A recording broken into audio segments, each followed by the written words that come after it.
এই জাতিকে মানচিত্র দেওয়ার জন্য যুদ্ধ করেছেন, সমাজের জন্য অনেক কাজ করেছেন, সমাজকে দিয়েছেন, জাতিকে দিয়েছেন, নিজের পরিবারকে দিয়েছেন। এখন আর তার দেবার মতো কোনো ক্ষমতা নেই। তার জন্য দোয়া করবেন এই আহ্বান জানিয়ে, এই কামনা করে আমার বক্তব্য শেষ করছি। সব কিছুর ঊর্ধ্বে তার পরিচয় হচ্ছে ৭১-এর সেই মুক্তিযুদ্ধের তিনি একজন বীর সেনানী। বাংলাদেশের স্বাধীনতা সার্বভৌমত্বের জন্য তিনি যুদ্ধ করেছেন, লড়াই করেছেন। আমাদের সেই মানচিত্র এবং আমাদের সেই লাল সবুজের পতাকা তিনি এনে দিয়েছেন। এতই ভালো মানুষ ছিলেন, এতই চমৎকার মানুষ ছিলেন, সাদা মনের মানুষ ছিলেন।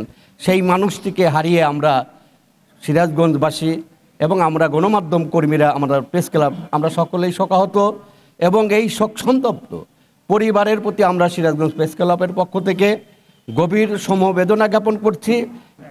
মান্না রেহান ছিল একজন সামাজিক মানুষ, মান্না রেহান ছিল একজন দেশপ্রেমিক মুক্তিযোদ্ধা, মান্না রেহান ছিল একজন বিবেকের সঠিক সিদ্ধান্ত নিয়ে চলাফেরা করত একজন সাংবাদিক। রৌমারী ক্যাম্পে আমরা যখন ঝুঁকিতে থাকতাম, ও এবং বিমল দাস ছোট ভাই সুকুমার দাস ওরা সি অফিসে, রৌমারী সি অফিসে থাকত। আমার জীবনে দেখা মতে এই ছেলেটা ওর অভিধানে না বলে কোনো শব্দ ছিল না, সেটা হোক বা না হোক, মানুষ তো এমনই হওয়ার কথা।